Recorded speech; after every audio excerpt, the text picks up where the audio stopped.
Сіздермен құрметті оқушылар, бүгін сіздермен бездердің құрылысы мен қызметі жайлы сабақ өтетін боламыз. Ең бірінші бездер дегеніміз не? Бездер бұл бізде адам ағзасындағы безді эпителий жасушаларынан тұратын адам ағзасындағы мүшелер. Енді бұл бездердің ішінде түзілетін заттарды сіздерде секреция деп атайды. Ал сыртқа бөлініп шығатын заттарды секрет не болмаса сөл деп атайды. Енді біздерде бездердің адам ағзасында үш түрі бар. Сыртқы секреция бездері, ішкі секреция бездері және аралас секреция бездері.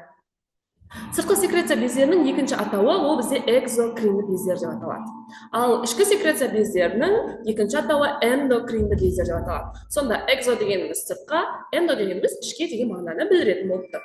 Енді қараңыздар, мына суретте сіздерге бездердің адам ағзасында орналасуын көрсеткен. Қазір біз сабақтың барысында осы әр безге жеке-жеке тоқталып, әрқайсының қызметін, қаншалықты адам ағзасының қай жерінде орналасатындығын барлығына жеке-жеке тоқталатын боламыз. Енді қараңыздар, ең бірінші адам ағзасында гипоталамус, тимус, эпифиз, гипофиз, қалқанша безі, қалқанша маңы безі, жыныс бездері, ұйқы безі, айырша без деген сияқты бездер орналасқан. Соның ішіндегі ең бірінші біз сыртқы секреция бездеріне тоқталамыз. Енді неге біз бұларды сыртқы секреция бездері деп атаймыз? Себебі бұл бездерден белгілі бір сөл сыртқа бөлініп шығады. Сол себепті бұларды біз сыртқы секреция бездері не болмаса экзокринді бездер деп атаймыз. Бірақ тағы да бір ескеріле кететін жағдай, ол тек қана сыртқа шықпайды, және де адам ағзасында сол без арқылы бір мүшеден екінші мүшеге тасымалданады. Мысалы, қарап өтейік. Мысалы, сіздерге мына жерде сыртқы секреция бездері ретінде сүт безін, тері безін, сілекей безін, май безін, қарын безін, ішек бездерін берген. Бұл жерде сіздерге түсінікті. Сүт бездері мысалы сыртқа шығарылады. Тер бездері арқылы тер сыртқа шығарылады. Сілекей бездері арқылы сілекей ол адамның ішіне қарай кетеді. Одан кейін май бездері, қарын бездері, ішек бездері және бауыр. Оларды неге сыртқы секреция бездеріне қосқан деген сұрақ туындауы мүмкін. Себебі, мысалы бауыр. Бауыр бұл осы бауыр деген мүше арқылы ұлтабарға белгілі бір өзек арқылы сөл бөлініп отырады. Яғни сыртқы секреция бездерінің екінші қызметі бір мүшеден екінші мүшеге белгілі бір өзек арқылы сөлді тасымалдау. Сонда сіздер бұл жерде жаттап аласыздар. Сыртқы секреция бездері арқылы бөлінетін сөл ол біріншіден сыртқа шығады, ал екіншіден кейбіреулерінен бір мүшеден екінші мүшеге тасымалданады. Енді мына жерде оны ерекшеліктерін бөліп көрсеттік. Бөліп шығару өзегі болады. Секреттері, яғни бөлініп шығатын заттары мүшелерге не болмаса дененің сыртына бөлінеді, және секреттері көп түзіледі, және де көп бөлінеді, яғни грамм, миллиграмм деген сияқты көп мөлшерде түзіліп отыратын болады. Және де тағы да оның бір ерекшелігі, ол көп түзілсе де, не болмаса аз түзілсе де, адам ағзасына алып келетін ешқандай зияны жоқ болып табылады.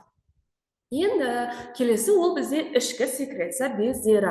Ішкі секреция бездерінің сыртқы секреция бездерінен айырмашылығы бұл жерде бөлінетін заттар, яғни бұл ішкі секреция бездерінен бөлінетін затты біріншіден біз гормон деп атаймыз, және гормондар сол без арқылы тікелей қанға өтіп отырады. Енді қараңыздар. Яғни бұл жерде тағы да бір ерекшелігі, сөлді бөліп шығаратын ешқандай да өзегі болмайды. Бұл ішкі секреция бездерінен бөлінетін секреттерді біз гормондар деп атаймыз, және де бұл аз мөлшерде бөлінеді. Яғни сыртқы секреция бездері сияқты көп мөлшерде бөлінбейді, өте аз мөлшерде, яғни миллиграммен ғана бөлініп отырады. Және де сөлі тікелей адамның қанына барады. Яғни бұған жататындар гипофиз, эпифиз, қалқанша безі, қалқанша маңы безі, айырша без, және де бүйрек үсті бездері осы ішкі секреция бездеріне жатады. Енді бұның сыртқы секреция бездерінен тағы да бір ерекшелігі, ол бұл жерде бөлінетін гормон адам ағзасында көп бөлінсе де, аз бөлінсе де, адам ауруға ұшырайды. Яғни бұл гормондар адам ағзасында күнделікті тек белгілі бір мөлшермен, яғни орта есеппен міндетті түрде бөлініп отыруы керек. Келесі аралас бездер. Аралас бездерге тек екі ақ безді жатқызамыз біз. ұйқы безі және де жыныс безі. Яғни бұлардың өзінің атайып тұрғандай аралас бездер. Яғни бұл бір мезгілде қанға гормонды да бөледі және де өзектері арқылы сөлді де бөледі. Және де бұған тек қана осы ұйқы безі және де осы жыныс бездері жататын болып келеді. Келесі енді гормондарға тоқталайық. Бүгінгі жалпы сабақта біз эндокринді бездермен танысатын боламыз. Енді мен жаңа сіздерге атап айттым, эндокринді бездерден бөлінетін заттарды біз гормондар деп атаймыз дедік. Енді қараңыздар, гормондар ішкі секреция бездерінен бөліп шығаратын, ағза мүшелерінің қызметін өзгерте алатын биологиялық белсенді заттар. Ал осы гормондардың адамның ағзасына әсер етіп, адам ағзасында не болмаса жақсы жағынан, не болмаса жаман жағынан, яғни ауруға ұшырап отыруына гормоналды реттелу деп аталады. Яғни гормонның адам ағзасына әсері ол бізде гормоналды реттелу деп аталады. Енді эндокринді бездердің мына жерде сіздерге орналасуы берілген. Ең бірінші гипофиз, қалқанша безі, қалқанша маңы безі деген сияқты. Енді бұл гормондар мен жаңа сіздерге атап айттым, яғни көп бөлінсе де, аз бөлінсе де адам ауруға ұшырайды деп. Енді гормондардың адам ағзасында өте көп мөлшерде түзілуін біз гиперфункция деп атаймыз. Ал адам ағзасында аз бөлінуін керісінше гипофункция деп атайды екенбіз. Енді осылардың әрқайсына жеке-жеке тоқталып қарастырайық. Ең бірінші гипофиз.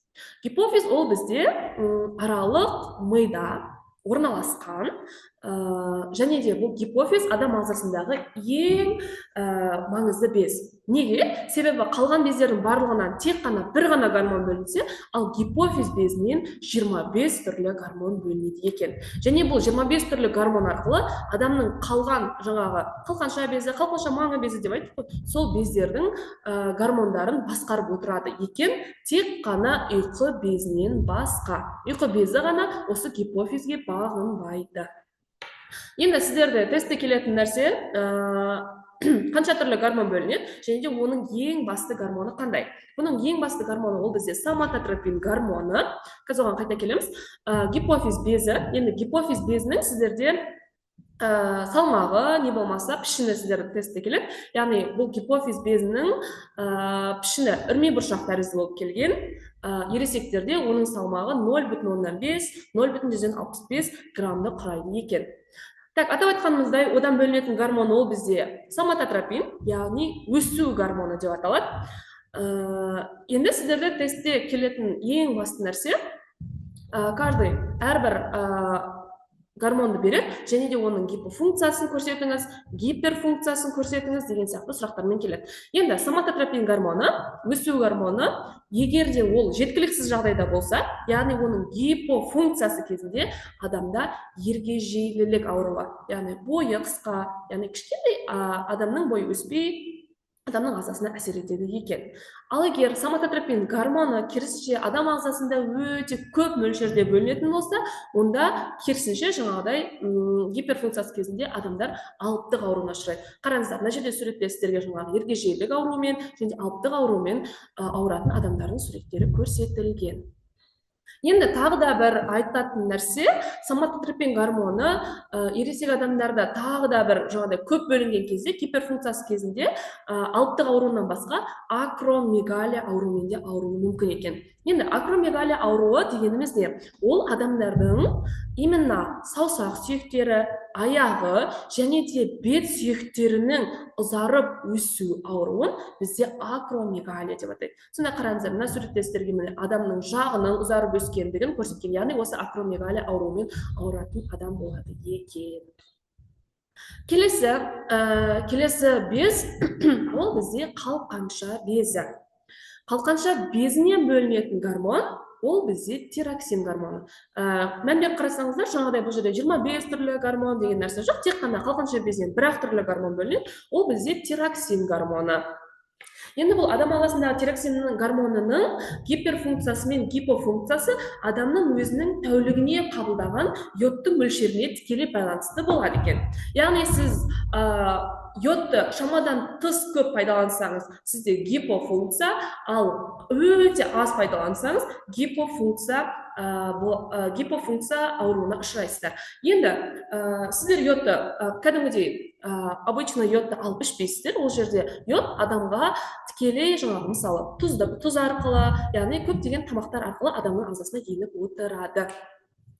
Енді егер тироксин гормоны, яғни біз йодты күнделікті аз мөлшерде қабылдаймыз, сол себепті тироксин гормоны өте аз бөлінеді, яғни гипофункциясы кезінде адамда эндемиялық зоб ауруы, яғни осы қалқанша безінің ісініп кету ауруы болады екен. Келесі, тағы да аз мөлшерде түсетін болса, осы жаңағы эндемиялық зобтан басқа микседема ауруына шалдығуы мүмкін адамдар. Яғни микседема ауруының белгілері, мына жерде суретте қарасаңыздар, микседема ауруымен ауыратын адамның суреті көрсетілген. Яғни ол адам шамадан тыс семіреді, дене температурасы 35 градус болады, және де адам үнемі тоңып жүреді, күш қуаты адамда болмайды, әлсіз болады, сол себептен оның қайта-қайта ұйқысы келе береді. Яғни жаңағы гипофункциясының бір ауруы. Келесі, сіздерде тестте келетін тағы да бір астын сызып айтатын нәрсе, жас балаларда тимазин гормоны аз бөлінсе, кішкентай балаларда, жас балаларда жетіспесе деген ауру келсе, ол бізде кретинизм. Кретинизм ауруымен ересек адамдар ауырмайды, в основном жаңағы осы кішкентай балалар ауыратын болып келеді. Осыған назар аударып жаттап алыңыздар. Келесі енді гиперфункциясы, яғни тироксин гормонының көп бөлінуі кезінде адамда Байзедов ауруы, не болмаса оны біз бадырақ көз ауруы деп атаймыз. Байзедов ауруы деп атайтын себебіміз, осы бадырақ көз ауруын ашқан ғалым ол Байзедов деген ғалым, яғни сол себепті ашқанына орай осы ауруды сол адамның, яғни сол ғалымның атымен атаған екен. Енді Байзедов ауруының белгілері сіздерде тестте келетін, бұл жаңағы гипофункциясына тура қарама-қарсы.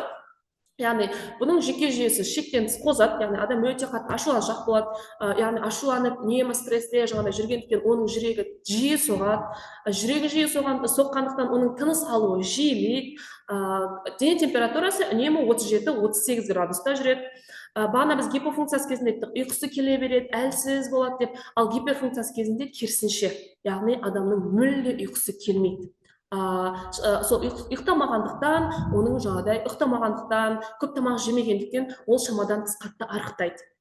Ұйықтамайды, көп тамақ жемейді, жеген тамағының өзі адамның ағзасына сіңбейді.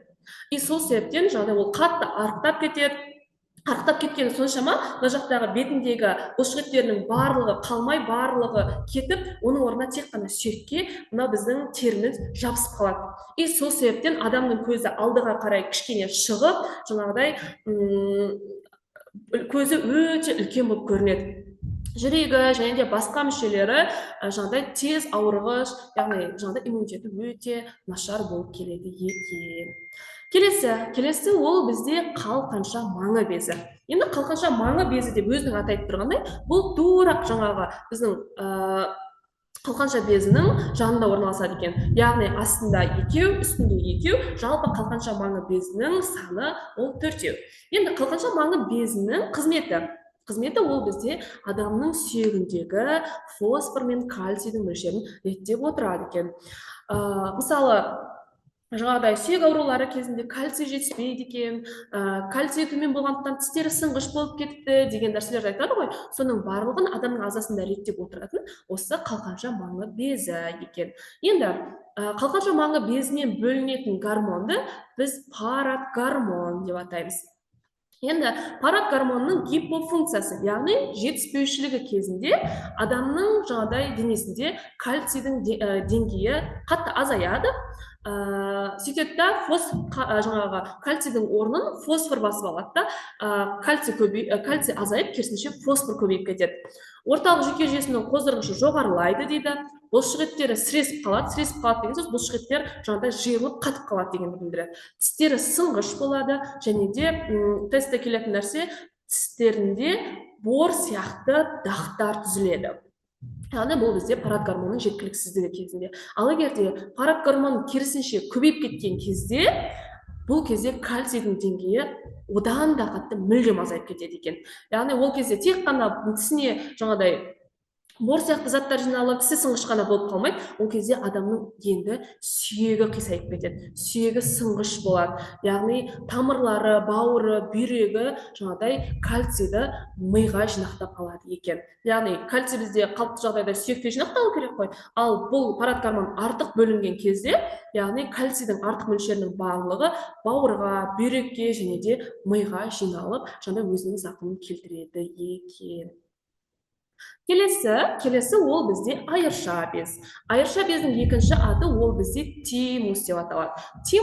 Тимустан бөлінетін гормон тимазин. Яғни жаңа бізде қалқанша безінде бөлінетін гормон тироксин деген гормон болды ғой, сол екеуінің орнын шатастырып алмаңыздар. Көп оқушылар тестте осы жерден кетіп жатады. Яғни жаттап аламыз. Айырша бездің екінші аты тимустан бөлінеді тимазин.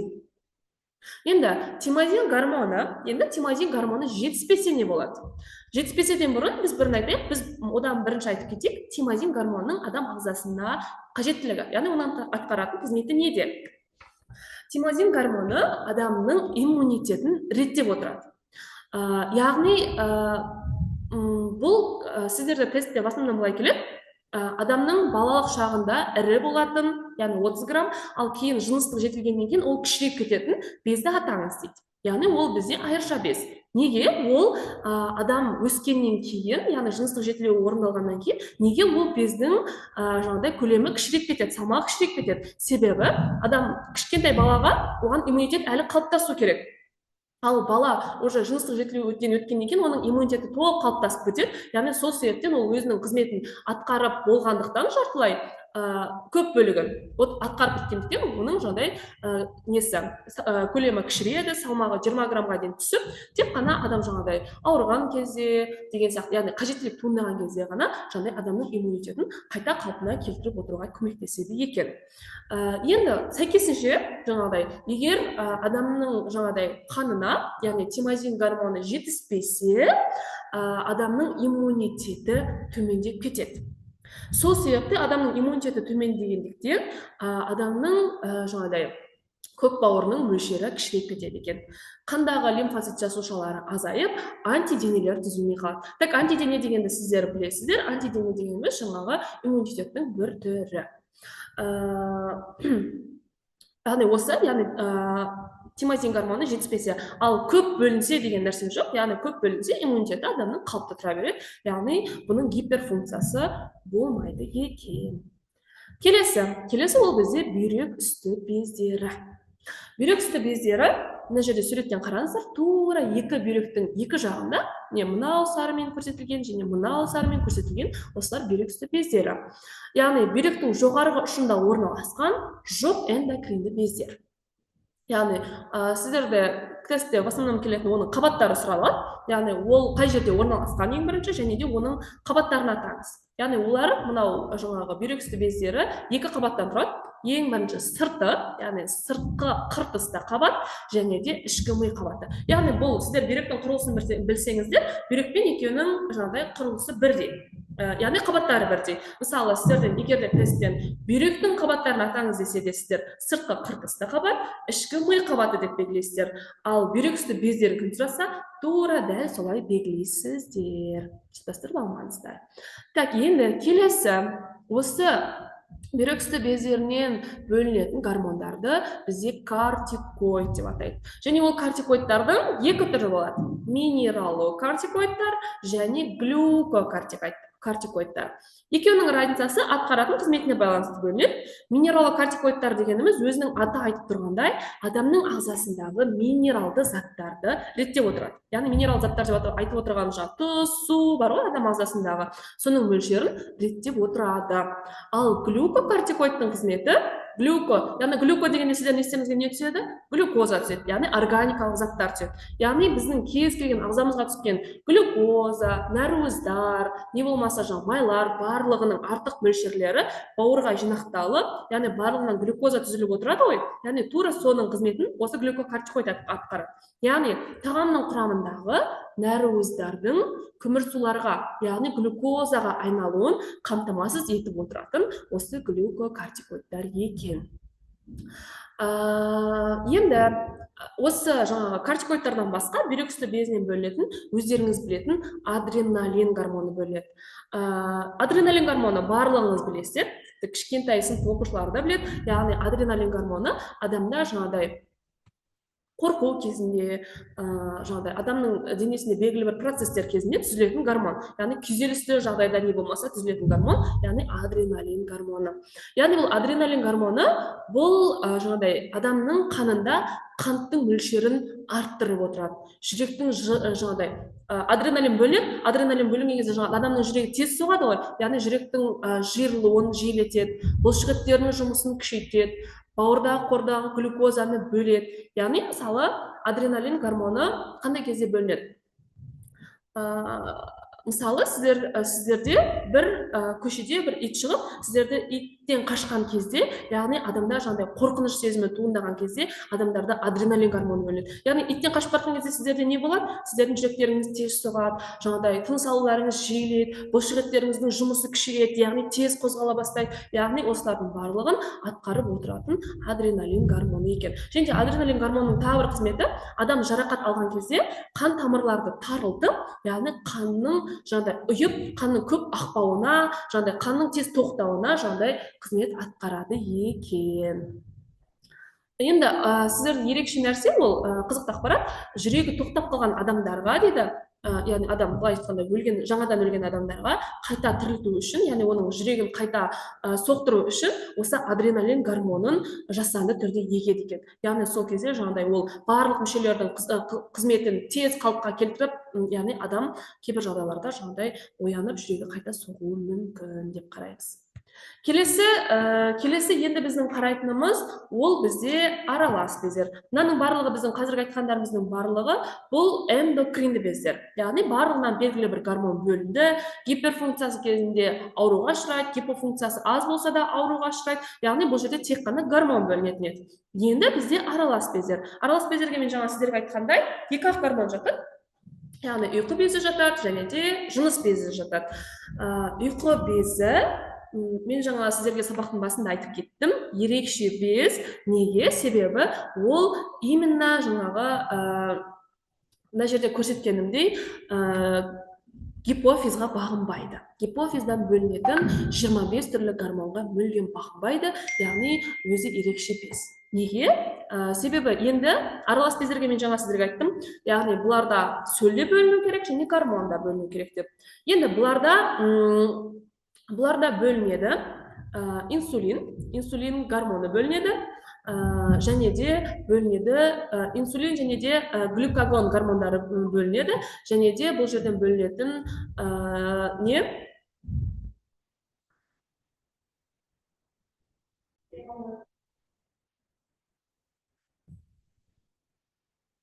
Так, енді бөлінетін гормондар сонда инсулин және де глюкагон гормондары, ал бөлінетін сөл ол бізде панкреатин. Панкреатин сөлі ол бізде ұйқы безінен бөлінетін сөл, және де ол, мен жаңа айттым, сыртқы секреция бездері бір мүшеден екінші мүшеге қарай белгілі бір өзек арқылы бару керек деп. Яғни ұйқы безінен ұлтабардың арасындағы өзек арқылы жаңа панкреатин сөлі барып отырады. Ал панкреатиннің қызметі ол бізде жаңағы адамның ағзасындағы ферменттердің қызметін жаңағыда жоғарылатып отырады. Яғни ас қорытуға қатысатын сөл болып табылады. Ал инсулин енді гормондары ол инсулин гормоны адамның қанындағы глюкозаны ерімейтін глюкагонға айналдырып, қанттың мөлшерін төмендетіп отырады. Сіздер білесіздер, жаңағыдай көп жағдайда естіген шығарсыздар, яғни сахарный диабет, жаңағыдай қантты диабет деп айтып жатады ғой, яғни қантты диабетке, сахарный диабетке ұшырапты адамдар деп. Яғни ол кезде адамның ағзасында шамадан тыс жаңағыдай қант, яғни сахар көбейіп кетеді. Сол кезде адамдар жаңағыдай ауруға ұшырайды. Яғни ол не үшін? Себебі адам ағзасында инсулиннің жеткіліксіздігінен, яғни гормонның жеткіліксіздігінен, яғни гипофункциясы кезінде. Яғни инсулиннің сонда қызметі адамның ағзасындағы глюкозаны реттеп, яғни адамның қанының мөлшерін, адамның қанындағы қанттың мөлшерін реттеп отырады екен. Яғни жаңағыдай тестте келетін тағы бір сұраққа инсулин жетпесе, адам қант диабетімен ауырады. Қант диабеті мен қантсыз диабетін бір-бірімен шатастырып алмаңыздар. Так, келесі глюкагон ол қанның құрамындағы глюкоза мөлшерін тұрақты етіп сақтайды. Яғни жаңағы бізде адам қанының құрамында 0,12% глюкоза бар деп атаймыз ғой. Яғни глюкозаның жаңағыдай көп болып кетуі, аз болып кетуі де жаңағыдай адамдарды ауруға ұшыратып жатады. Яғни глюкозаның мөлшерін сақтап тұрақты етіп отырады және де бұлшықет пен бауырдағы гликогенді глюкозаға айналдырып отырады екен. Келесі соңғы бес ол бізде жыныс бездері. Жыныс бездерінен де сонда сіздерде гормон бөліну керек және сөл бөліну керек. Енді біз бұл екі жыныс безін, яғни ерлердің жыныс безі және әйелдердің жыныс безі деп екеуін екі бөліп қараймыз. Ең бірінші ерлердікін қарайық. Ерлердің жаңағыдай аралас без ретінде бұлардан бөлінетін гормон тестостерон гормоны. Енді тестостерон гормонының ерлерге әсері, яғни тестостерон гормоны бөліну кезінде жаңағы балалардың дауыстары жуандайды, сақал мұрттары шығады, иықтары кеңейеді, денелі болады, ірі болады, жаңағыдай күшті болады деген сияқты. Яғни соның барлығы тестостерон гормонына байланысты. Яғни даусының жуандауы, дене пішінінің өзгеруі, яғни тестостерон гормонына байланысты. Ал олардан бөлінетін сөл, ол бізде сперматозоид. Яғни сперматозоидтардың бөлінуі, ол бізде сөлге жатады. Яғни оның көп бөлінуі, аз бөлінуі, ол ешқандай да жаңағыдай ерлерге ешқандай зиянын тигізбейді. Ал гормондарының жаңағы тестостеронның көп бөлінуі, аз бөлінуі, ол енді балаларды ауруға ұшыратады. Мысалы, жаңағыдай ерлерде тестостерон гормоны жеткіліксіз жағдайда бөлінген болса, жаңағыдай олардың дауыстары жіңішке болады. И мысалы сіздер кейбір балаларды қарасаңыздар қыз сияқты болады ғой, жаңағыдай жіңішке сөйлеп, нәзік, сондай бір. Яғни солардың барлығы ұлдарда тестостерон гормонының жетіспеушілігінен болады екен. Келесі енді әйелдердің жыныс бездерінен бөлінетін гормон, ол бізде эстрадиол және прогестерон гормондары. Яғни мына гормондарды толық жаттап алыңыздар. Яғни ол сіздерде екі түрлі келуі мүмкін. Яғни әйелдердің жыныс бездерінен бөлінетін гормонды атаңыз, ерлердің жыныс гормондарын атаңыз деген сияқты. Яғни гормондар тақырыбы мүлдем тесттен қалмайды. Ең актуальный, өзекті тақырып. Жоқ дегенде бір сұрақ міндетті түрде келеді. Так, енді әйелдердің жыныс гормондары, яғни эстрадиол мен прогестерон, яғни олардың атқаратын қызметі не? Ол әйелдердің нәзік болуын, яғни дене пішінінің, сүт бездерінің қалыптасуын, терасындағы майлардың жинақталуын, даусының жіңішке болуын, нәзіктігін, соның барлығын осы тікелей жаңағыдай жыныс бездеріне тікелей байланысты екен. Яғни енді жетіспесе ше, яғни әйелдерге де осы эстрадиол, прогестерон жетіспесе, олардың ағзасында тестостерон гормоны. Яғни сіздер қараңыздар, жыныс бездерінен бөлінетін тестостерон мен эстрадиол гормондары, яғни әйелдер мен ерлердің гормондары, ол әйелдерде де ерлерде де болады. Мысалы, қыздарда эстрадиол, прогестерон гормоны бар деген сөз, ол тестостерон мүлдем жоқ дегенді білдірмейді. Яғни өте аз мөлшерде тестостерон гормоны болады. Егер қыздардың бойында эстрадиол мен прогестерон, яғни аналық бездерінен бөлінетін жаңағыдай гормондар азайып кетсе, оларда керісінше жаңағыдай тестостерон гормондары көбейеді да, жаңағыдай қыздар еркек шораланып кетеді. Яғни өздері жаңағыдай дауыстары жуандап, яғни ұлдарға тән олардың жаңағыдай қасиеттері ашылып бастайды. Яғни былайша айтқанда, бұл гормондар жаңағыдай, мен жаңа сіздерге сабақтың басында айттым ғой, гормондардың түзілуі ол өте маңызды деп. Яғни аз бөлінсе де, көп бөлінсе де ол ауруға ұшырайды деп. Былайша айтқанда, мысалы, қыздардың еркек шора болуы, ұлдардың қыздарға ұқсап кетуі, ол былайша айтқанда кәдімгі таза ауруға жатады. Яғни гормондардың бұл жерде күштілігі, әсері. Яғни ол өте аз мөлшерде бөлінсе де, жаңағыдай ағзаға өзінің жаңағыдай несін тигізе алады. Келесі енді жыныс бездерінен бөлінетін сөл. Сөл ол бізде жаңағыдай жұмыртқа жасушасы деп атаймыз. Яғни жұмыртқа жасушасы ол бізде әйелдердің жаңағыдай жыныс бездерінен бөлінетін сөл болып табылады. Так, оқушылар, мен сіздерге бүгінгі сабақ түсінікті болды деген ойдамын. Яғни бүгін сіздер бездермен таныстыңыздар, бездердің үшке бөлінетіндігін, сыртқы, ішкі аралас екендігін білдіңіздер, және де сыртқы секреция мен ішкі секреция бездерінің бір-бірінен разницасын білдіңіздер. Әрқайсының өзінің жеке-жеке гормондардың атқаратын қызметін, яғни білдіңіздер. Яғни осының барлығына енді конспект жасап, барлығын тағы бір қайталап алыңыздар. Назарларыңызға рахмет, сау болыңыздар. Точно.